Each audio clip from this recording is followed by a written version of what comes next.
Hello, my name is Rob Grant, and I am the author of The Philosophy Resistance Squad, from which I will read an excerpt now. "Excuse me," he croaked, his voice shaky after his escape. The small woman let out a gasp and turned with affright, dropping the watering can. "I'm sorry," Milo said quickly, to put her at ease. "I didn't mean to sneak up on you." "Good grief, young man," she said, as she laid her green-gloved hand across her chest. "What are you doing here? Shouldn't you be in class?" She had short silver hair, sallow skin, and big, kind brown eyes. "Yes, miss, I'm supposed to be, but..." He sputtered, half considering making up a lie. He sighed. "But I got kicked out, and then, well, I ran off because those creepy disciplods were chasing me. I came in here to hide." Milo was unsure why he was being so honest. "I see." She smiled at him and he instantly relaxed. "And what, pray tell, did you get kicked out for?" "That's the thing," he exclaimed.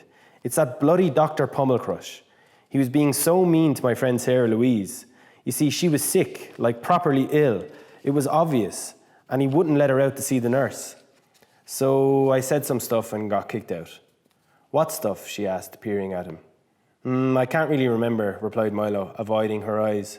"Something about how his duped system is stupid and he is treating us unfairly, and maybe we would respect him if he was fair." "You said all that to Dr. Pummelcrust?" she asked, her face breaking into a grin. "Wow, what's your name?" Milo wasn't sure if she was impressed or shocked.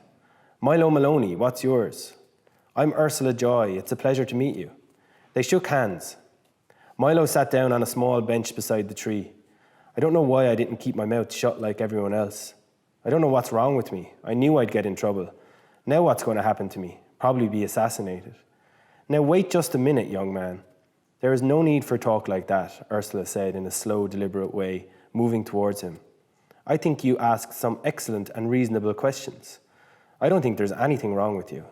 "Really?" said Milo, surprised. He was used to adults telling him to be quiet and to do what he was told. "Quite the opposite, in fact. It sounds to me like you were raising some very thoughtful philosophical questions."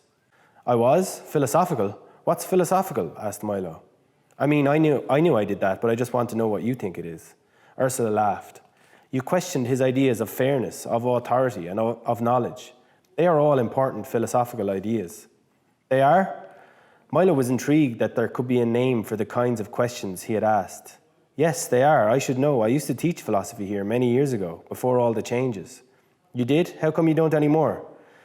"Dr. Pummelcrush banned it shortly after he took over, along with music and art. He said they weren't useful for passing exams and getting jobs, that they were a distraction. But honestly, I think he didn't like the way philosophy made young people challenge him. He hates being challenged." "He banned it? Wait, what is philosophy?" Ursula's eyes lit up, and she took a deep breath before answering. "That's not an easy question to answer," she said, "because philosophy is about everything. Well, it's about questioning everything. It's about questioning things that we take for granted, things that we think we know for sure.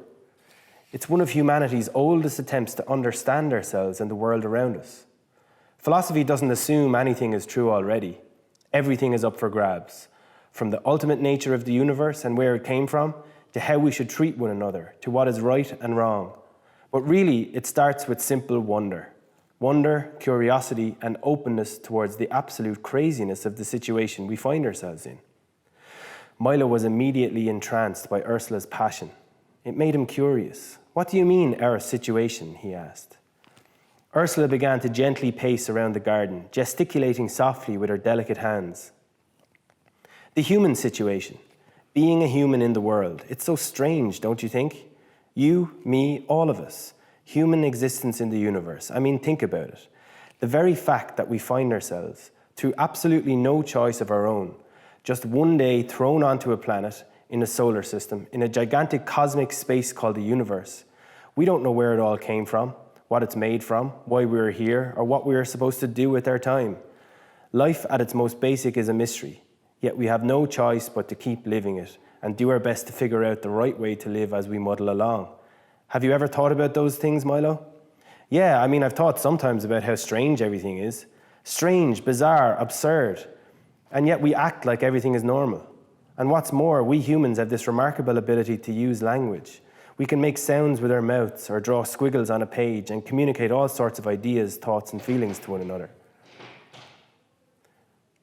And whether it's a blessing or a curse, it allows us to ask and try to answer all these questions.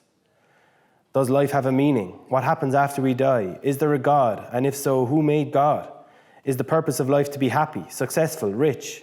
Is freedom more important than justice? Why is there so much suffering in the world? These are philosophical questions, and they are fascinating and fun to explore, and I just don't know why we don't talk about them anymore. Milo sat on the bench under the shade of the great tree, staring up at Ursula as she spoke, freely following her movements, nodding along. He felt for a moment like his mind and body had expanded to the size of the cosmos, like he was a giant human floating around space, looking down on the planet and the stars, and he could zoom right in to see Earth and all the humans on it, running around doing all the strange things they do. It was exhilarating. The Philosophy Resistance Squad is available from littleisland.ie and all good bookshops.